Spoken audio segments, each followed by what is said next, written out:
Hello student, आज हम लोग इकोनॉमिक्स का second chapter people as resource, संसाधन के रूप में लोग, चैप्टर को स्टार्ट करेंगे। आज हम इसका सामान्य परिचय देखते हुए आगे बढ़ेंगे।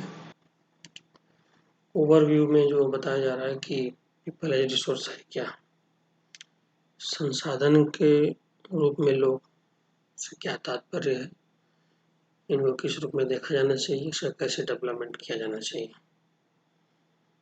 तो इस अध्याय में जनसंख्या की अर्थव्यवस्था पर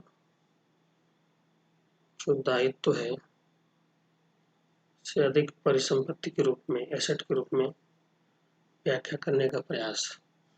यानी इस चैप्टर में बताया गया है कि जनसंख्या हमारे देश की अर्थव्यवस्था पर बोझ नहीं है, बल्कि वो हमारे लिए एक संपत्ति, एक प्रॉपर्टी है।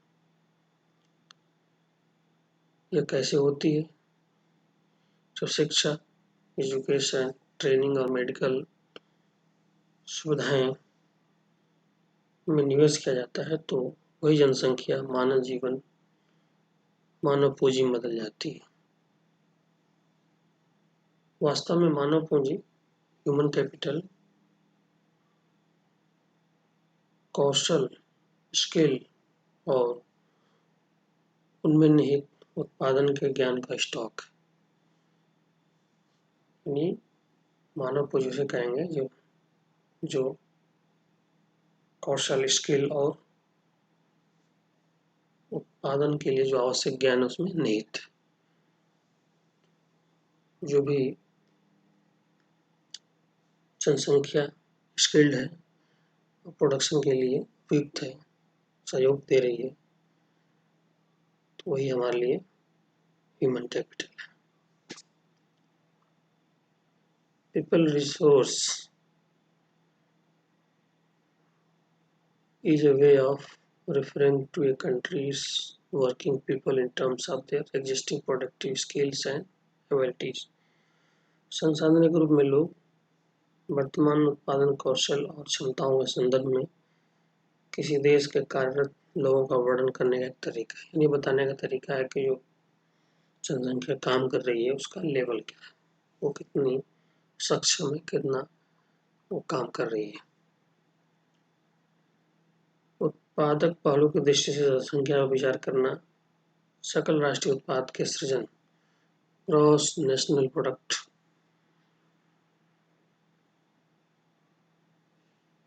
में कितना योगदान है दे रही जनसंख्या, उसकी क्षमता पर बल देता है।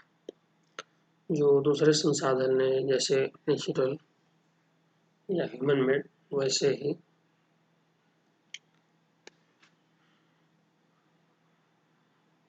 ये जनसंख्या भी एक संसाधन है, एक मानव संसाधन, ह्यूमन कैपिटल। और यह विशाल जनसंख्या का एक सकारात्मक पहलू है जिसे प्राय उस वक्त अनदेखा कर दिया जाता है जब हम इसके नकारात्मक पहलू देखते हैं, जैसे भोजन, शिक्षा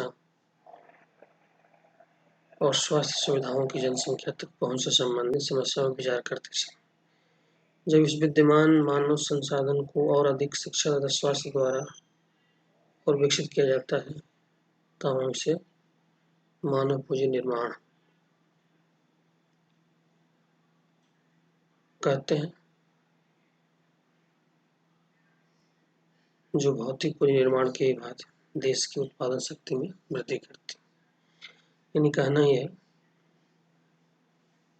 कि इस मानव पूंजी को हम बेहतर शिक्षा, एजुकेशन, हेल्थ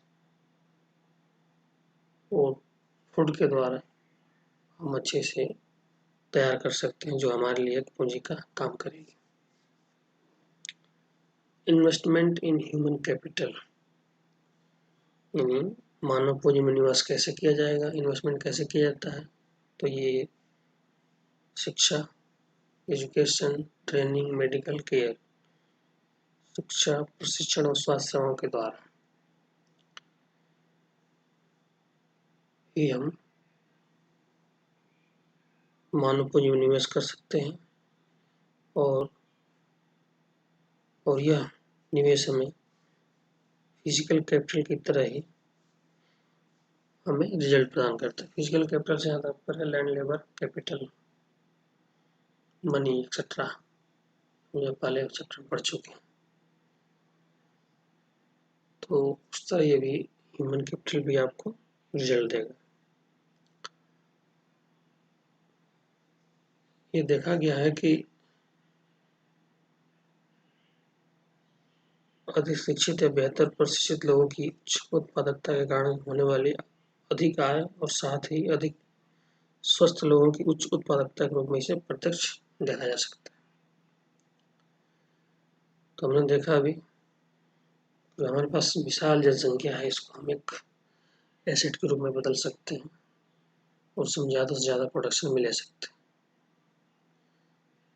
क्या इन्वेस्टमेंट करना पड़ेगा उसमें उसको शिक्षित करना पड़ेगा, उसको ट्रेनिंग देनी पड़ेगी, उसकी स्वास्थ्य की देखभाल करनी पड़ेगी, उसको अच्छे भोजन देना पड़ेगा, और जब दे देंगे हम उसको तो ये हमारे लिए एक पूंजी का काम करेंगे। यहीं पर हम लोग देख लेते हैं इंडियाज ग्रीन रेवोल्यूशन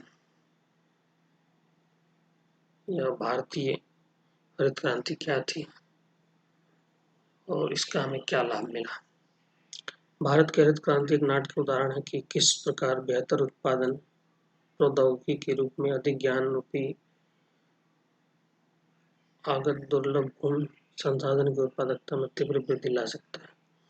भारत में इंफॉर्मेशन टेक्नोलॉजी IT जिसको बोलते हैं में क्रांति एक आश्चर्यजनक उदाहरण है कि भौतिक मशीनरी तथा प्लांट की अपेक्षा मानव पूंजी के महत्व ने किस प्रकार उच्च स्थान प्राप्त कर लिया है। यानी रिवोल्यूशन केवल एग्रीकल्चर सेक्टर में नहीं, इंफॉर्मेशन टेक्नोलॉजी में भी हुआ और उसका लाभ हमें मिल रहा है। यहाँ दो कन्वर्सेशन है। What is human resource? Is it take land or labour?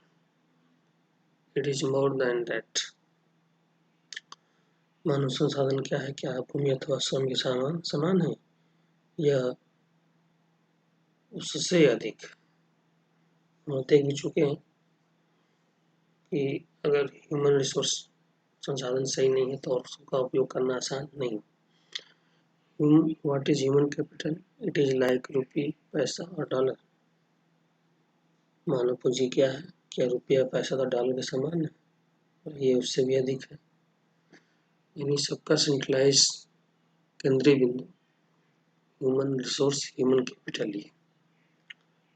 आज के लिए इतना ही। इसको आप पढ़ें और समझने का प्रयास करें।